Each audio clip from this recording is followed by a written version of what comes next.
everyone, my name is Katherine. And I'm Molly. And today we're going to be reading you Cloudy with a Chance of Meatballs, written by Judi Barrett and drawn by Ron Barrett. We were all sitting around the big kitchen table. It was Saturday morning. Pancake morning. Mom was squeezing oranges for juice. Henry and I were betting on how many pancakes we could each eat, and Grandpa was doing the flipping. Seconds later, something flew through the air headed towards the kitchen ceiling. And landed right on Henry. After we realized that the flying object was only a pancake, we all laughed, even Grandpa. Breakfast continued quite uneventfully. All the other pancakes landed in the pan, and all of them were eaten, even the one that landed on Henry. That night, touched off by the pancake incident at breakfast, Grandpa told us the best tall-tale bedtime story he'd ever told. Across an ocean, over lots of huge bumpy mountains, across 3 hot deserts and 1 smaller ocean, there lay the tiny town of Chew and Swallow. In most ways, it was very much like any other town. It had a main street lined with stores, houses with trees and gardens around them, a schoolhouse, about 300 people, and some assorted cats and dogs. But there were no food stores in the town of Chew and Swallow. They didn't need any. The sky supplied all the food they could possibly want. The only thing that was really different about Chew and Swallow was its weather. It came 3 times a day, at breakfast, lunch, and dinner. Everything that everyone ate came from the sky. Whatever the weather served was what they ate. But it never rained rain. It never snowed snow. And it never blew just wind. It rained things like soup and juice. And it snowed mashed potatoes and green peas. And sometimes the winds blew storms of hamburgers. The people could watch the weather report on television in the morning, and they would even hear a prediction for the next day's food. When the townspeople went outside, they carried their plates, cups, glasses, forks, spoons, knives, and napkins with them. That way, they would always be prepared for any kind of weather. If there were leftovers, and there usually were, the people took them home and put them in their refrigerators in case they got hungry in between meals. The menu varied. By the time they woke up in the morning, breakfast was coming down. After a brief shower of orange juice, low clouds of sunny-side-up eggs moved in, followed by pieces of toast. Butter and jelly sprinkled down for the toast. And most of the time, it rained milk afterwards. For lunch one day, frankfurters, already in their rolls, blew in from the northwest at about 5 miles an hour. There were mustard clouds nearby, and the wind shifted to the east and brought in baked beans. A drizzle of soda finished off the meal. Dinner one night consisted of lamb chops, becoming heavy at times with an occasional ketchup.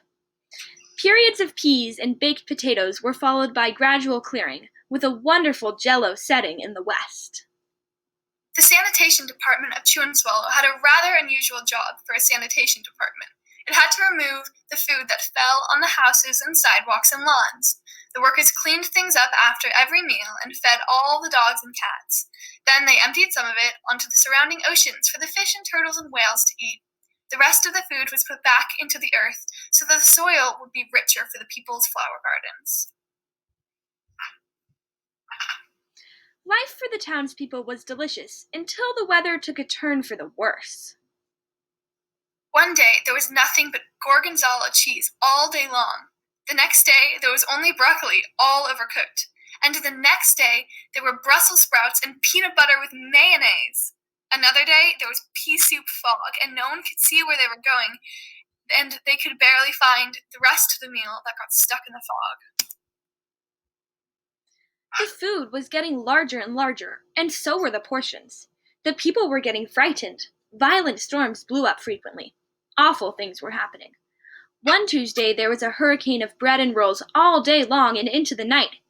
There were soft rolls and hard rolls, some with seeds and some without. There was white bread and rye and whole wheat toast. Most of it was larger than they had ever seen bread and rolls before. It was a terrible day. Everyone had to stay indoors. Roofs were damaged, and the sanitation department was beside itself. The mess took the workers 4 days to clean up, and the sea was full of floating rolls. To help out, the people piled up as much bread as they could in their backyards. The birds picked at it a bit, but it just stayed there and got staler and staler. There was a storm of pancakes one morning and a downpour of maple syrup that nearly flooded the town.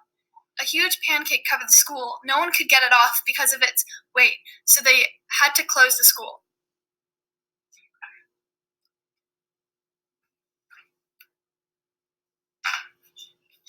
Lunch one day brought 15-inch drifts of cream cheese and jelly sandwiches. Everyone ate themselves sick, and the day ended with a stomach ache. There was an awful salt and pepper wind, accompanied by an even worse tomato tornado. People were sneezing themselves silly and running to avoid the tomatoes. The town was a mess. There were seeds and pulp everywhere. The sanitation department gave up. The job was too big. Everyone feared for their lives. They couldn't go outside most of the time. Many houses had been badly damaged by giant meatballs.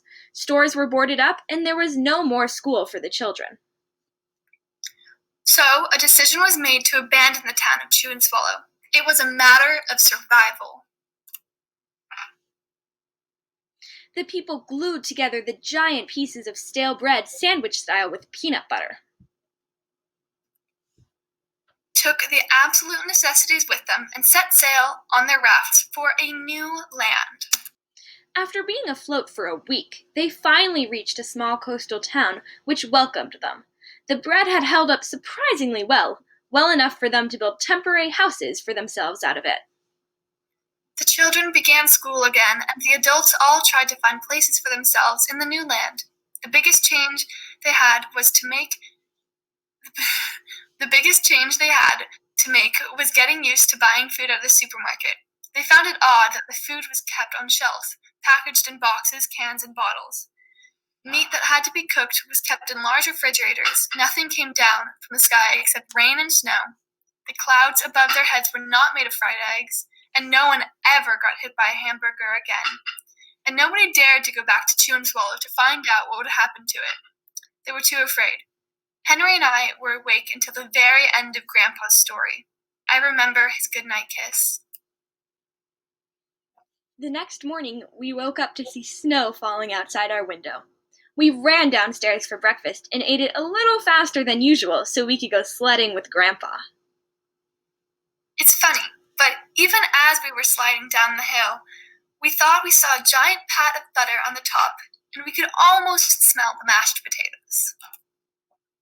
The end.